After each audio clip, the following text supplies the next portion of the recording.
Seguimos con las charlas en la Feria de Empleo y Formación y Talento y tenemos el placer de contar desde hace unos segundos con Alexandra Martínez Alenda. Sí. Alenda, que no se me olvide que el segundo apellido es Alenda y fuera de cámara estábamos hablando de los apellidos. Y como yo le acababa de decir que mi marido, cuando nacieron mis hijos, quería que mis dos hijos tuvieran el primer apellido, el mío, Peral, y que pasara el suyo a segundo. Yo dije que no estaba bien visto y que podría tener problemas en casa, y él que no, y al final, bueno, pues se quedaron los apellidos como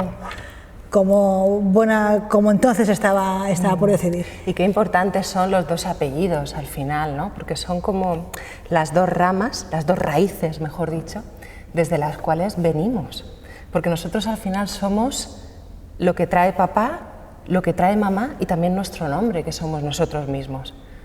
¿Cuántas veces nos quedamos anclados a yo soy esto porque lo aprendí de papá o de mamá? Pero ¿qué haces tú luego con todo eso, no? El nombre es como la manera de reciclar y transformar aquello que nos dan para convertirnos en nosotros mismos, en nosotros, esencia, ¿no? Claro, esas tres partes, por eso me parece importante el nombre y los dos apellidos. El nombre y los dos apellidos, muy bien. Sí. Pues mi nombre es Cruz, Cruz Peral Gracia, que no se me olviden los dos apellidos. Y bueno, tenemos el placer de estar aquí con Alexandra Martínez Alenda y en esta formación, en esta feria de empleo. Y bueno, Alexandra, desde tu perspectiva, en estos 2 años que hemos tenido de pandemia, el año pasado, bueno, también pudimos hacer esta pequeña feria, ¿cómo tu día a día, cuál es, desde la psicología, que tú eres psicóloga, cuál es tu día a día? ¿Estás teniendo mucho trabajo? ¿Las personas realmente tienen problemas? ¿Están acudiendo más a ti que hace un año, que hace 2? ¿Más gente joven a lo mejor o más gente...? ¿Cómo es tu día? He de decir que trabajo siempre ha habido, antes de pandemia y después de pandemia. Creo que no ha sido tanto el volumen, sino a lo mejor la diferencia en las personas que vienen en cuanto a los casos que traen, pero no tanto en cuanto a cantidad o a volumen de personas que vienen. Hay como más miedo, quizá, ¿no? ¿Más miedo? ¿A sí. ¿Qué se tiene hoy más miedo? Creo que nos hemos metido como muy hacia adentro. Nos cuesta un poquito más, quizá, abrirnos al mundo, relacionarnos con otras personas, porque ha habido una terminología que creo que ha hecho mucho daño en pandemia, y ha sido la distancia social. ¿Por qué distancia social? En realidad es distancia física, pero no es distancia social. Podemos socializar de muchas maneras. Podemos socializar a través de un WhatsApp, podemos socializar a través de una llamada, de una videollamada, podemos socializar en un lugar al aire libre, con una distancia física adecuada. Sin embargo, la terminología que se ha implementado ha sido distancia social, con todo lo que ello implica. Porque al final nosotros somos seres sociales. No debemos de olvidar que sobre todo somos mamíferos. Yo lo veo una simple terminología, pero tú lo ves mucho más amplio, el término distancia social, ¿no? Distancia social, es terrible. Entonces tenemos que empezar a hablar con propiedad, porque las palabras son muy importantes. Fíjate, Cruz, que esto lo hemos comentado muchas veces, ¿no? Esto de la distancia ni física ni social, te toco, ¿verdad? Qué ganas tenemos de tocarnos ya. De no ir con la mascarilla. De no ir con la mascarilla. Seguir llevando precaución, por supuesto, porque aún está ahí, pero seguir sin llevar la mascarilla, de ver a las personas como hablamos, el movimiento de los ojos, de los labios, el abrazarnos, ¿no? El abrazarnos, el tocarnos, el ser tribu.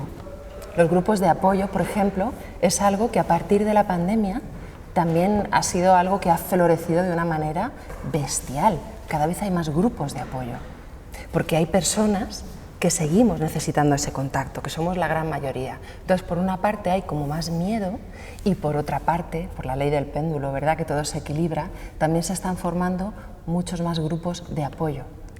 Grupos de apoyo. ¿A qué se tiene más miedo? Hay personas que tienen miedo a la enfermedad y también hay muchas otras personas, que cada vez son más, que tienen miedo al aislamiento.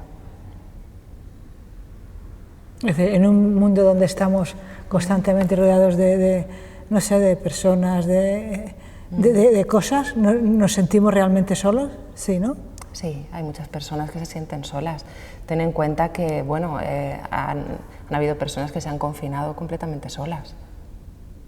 Sí, eso es cierto. Entonces, eso ha sido tremendo. Por ejemplo, la hipocondria también se ha visto mucho más en consulta, el miedo a la enfermedad.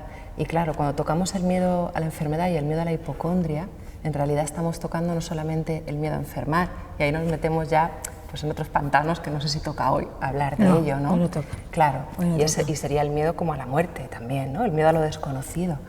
Y al final, la ansiedad, o casi todos los trastornos mentales, por no decir todos, ponemos el casi, que es siempre mejor, al final se originan por la incertidumbre, por la necesidad de, bueno, de tener seguridad, de saber qué va a ocurrir. Y esta pandemia pues, ha producido todo esto, ¿no? Mucha incertidumbre, mucho miedo. Y luego también hay otra cosa que se nos escapa, y es que el miedo es la manera más poderosa de someter a una masa. Esto también se nos está escapando, ¿no? Es por tu seguridad, haz lo que yo diga. Cuidado, ¿no? Ahí tenemos que tener mucho cuidado. Y hacemos lo que nos dicen. Efectivamente, entonces mediante el miedo se nos ha sometido de una manera en la que al final perdemos nuestra libertad, ¿no? Yo siempre digo que lo contrario del amor no es el odio, sino el miedo. Del amor no es el odio, sino el miedo. Claro, fíjate que cuando amamos lo que hacemos es mezclarlos con el otro. Nos mezclamos, nos integramos, nos expandimos. Y cuando tenemos miedo, ¿qué hacemos? Lo contrario, nos escondemos, nos recogemos, nos metemos hacia adentro. Es la gran diferencia, ¿no? El miedo y el amor. Hay un ejercicio muy bonito que bueno, pues ya os doy ahí una pincelada, y es que toméis cada área de vuestra vida, el área personal, el área de pareja, la laboral, la familia, el ocio, los amigos, las que se os ocurran, y que vayáis midiéndolas como en un termómetro y vayáis pensando si estáis como más cerca del amor, de la expansión, de la integración, de mezclarnos con los demás, o más cerca del miedo. Y tened en cuenta que pongo una O cuando en realidad es una I, porque no estamos nunca ni totalmente en el miedo, ni totalmente en el amor. Es como, ¿me permites el bolígrafo, Cruz? Como si fuera un termómetro en el que nos vamos moviendo. O estamos más cerquita del amor o más cerquita del miedo. Entonces os invito a cada uno de vosotros a que hagáis este ejercicio, que penséis en cada área de vuestra vida y penséis de qué manera os estáis moviendo. ¿Hacia qué punto os estáis moviendo? Pasamos unos tics para ver cómo podríamos eliminar o poder gestionar, saber mejor gestionar ese miedo que podemos tener. Vale. Te voy a poner un ejemplo muy tonto, pero creo que funciona. Un ejemplo muy tonto. Sí, además es que se me acaba de ocurrir porque, bueno, pues tengo a unos amigos que además, bueno, pues se dedican a la albañilería y me están reformando un pequeño local y tiene humedades. Y entonces me estaban diciendo, mira Sandra, lo que podemos hacer con la humedad es taparla, ponerle un PVC, un plástico, y te va a salir por algún sitio. O podemos sanearla y ponerle pues una capa de cal, algún tipo de mortero poroso, para que podamos convivir con la humedad. Y me decía, Raúl, mi amigo Raúl, te lo dedico, Raúl. Mi amigo Raúl decía, Sandra, es mucho mejor convivir con la humedad que intentar taparla, porque entonces te va a salir por otro sitio. Con el miedo es lo mismo. Tenemos que aprender a convivir con el miedo sano, porque el miedo sano es una emoción que nos protege. Cuando el peligro es real y es mucho más grande que nosotros y no nos sentimos capaces de afrontarlo, es mucho mejor convivir con el miedo.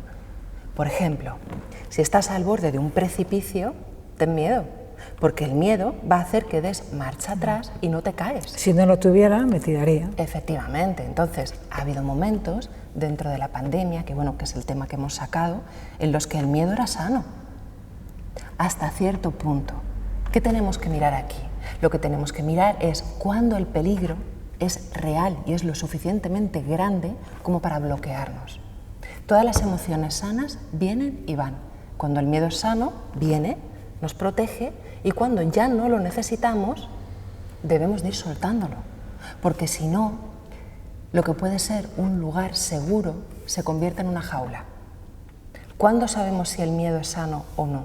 Cuando el miedo te protege es sano, y cuando el miedo se convierte en una jaula que te limita, ya no es sano. Entonces no sería tanto eliminar el miedo, sino aprender a convivir con el miedo sano, como con cualquier otra emoción, claro. Muy bien. Bueno, no sé si he respondido o no. Sí, perfectamente. Espero que os sirva. Perfectamente.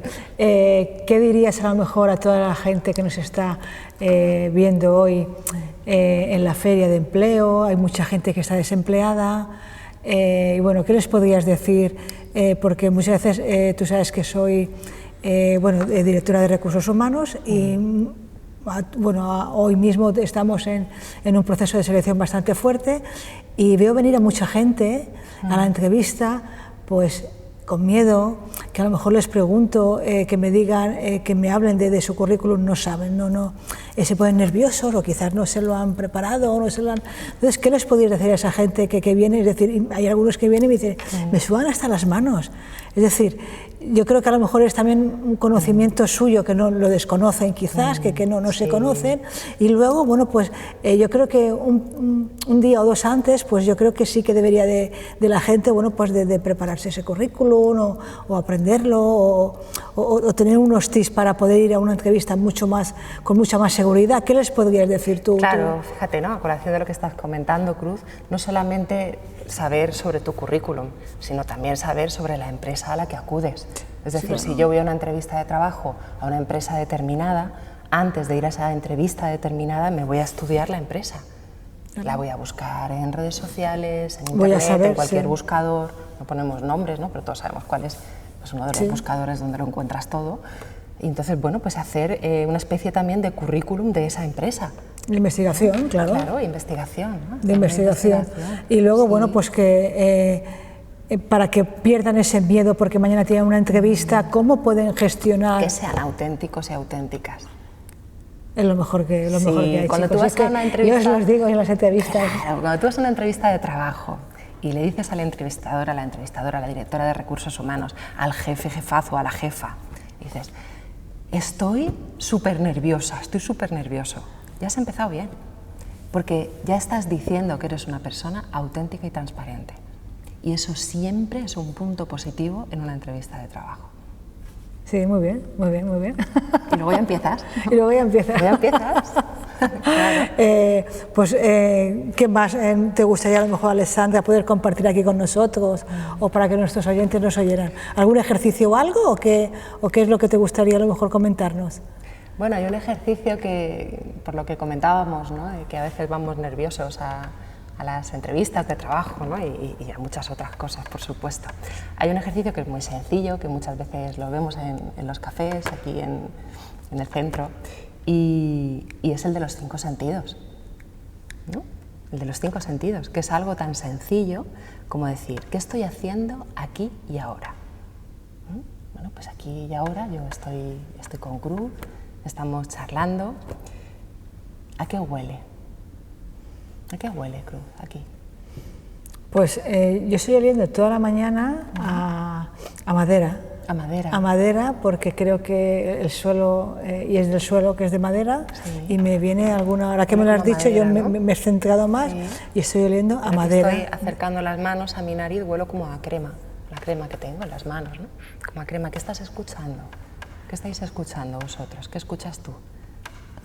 Yo estoy escuchando en este momento, bueno, pues creo que es mi pulserita que está sonando por ahí, algún coche lejano que estamos oyendo. El sonido de tu voz, de la mía. Y el sonido, exacto, el sonido tuyo, el mío. Incluso si afinamos más podemos escuchar incluso la respiración, la propia respiración, ¿no? ¿Y el sabor? Yo tengo sabor en la boca a cerezas. He comido cerezas antes de venir. Y pues tengo sabor como a cerezas en la boca. Pues ahora que me lo dices, pues en la boca se me está haciendo agua, y es que hace como unos 10 minutos pues he bebido pues como una botellita pequeñita de agua, entonces me imagino que será eso, y a lo mejor al pensarlo se me han activado las... ¿Y qué estás tocando? Estoy tocando la mesa, noto el respaldo, ¿no? De la silla. Yo la mesa, el rotulador. El rotulador, tu pulserita que comentabas antes, ¿no? ¿Y qué estás viendo? Pues estoy viendo a ti y estaba pensando en este momento que si no llegamos a hacer ese ejercicio, yo no soy consciente de dónde realmente lo que estoy haciendo. Ya no haciendo, sino tocando, lo que tengo delante de nosotras tenemos a nuestro compañero David, que lleva pues todo el día aquí con nosotras. Entonces, bueno, pues si no llegamos a preguntarlo, no llego a parar, a pensar qué es lo que estoy haciendo, estoy disfrutando con ello, estoy aquí con un montón de gente todavía mejor, compartiendo. Claro, esta es la parte como más bonita, ¿no? La más poética, que es preciosa. Y luego está la parte también más práctica, y es que nuestro cerebro no puede pensar en tantas cosas al mismo tiempo. Con lo cual, una manera de desconectarnos, ¿no? Cuando nos dicen, ¿dónde está el botón del off, ¿no? De la cabeza? ¿Dónde está? Aquí. Este es el botón del off. El ahora, ¿no? Claro, cuando tú te centras en lo que estás haciendo y en los 5 sentidos al mismo tiempo, ya son demasiadas cosas y nuestro cerebro no puede pensar en nada más. Con lo cual, es una manera de desconectar, una manera de relajarnos, conectando con la vida, que al final es esto. ¿Qué huelo, qué saboreo, qué escucho, qué veo, qué toco? Esto es. Pues es un gustazo, señores. Esto es. Ustedes me lo permitirán, pero es un gustazo el que estamos aquí teniendo. ¿Querías comentar algo más, Alessandra? Pues que muchísimas gracias por contar conmigo y encantadísima de estar aquí. Pues gracias a ti, Alessandra Martínez Alenda, y se despide de todos ustedes Cruz Peral. Gracias. Muchísimas gracias, chicos. Gracias.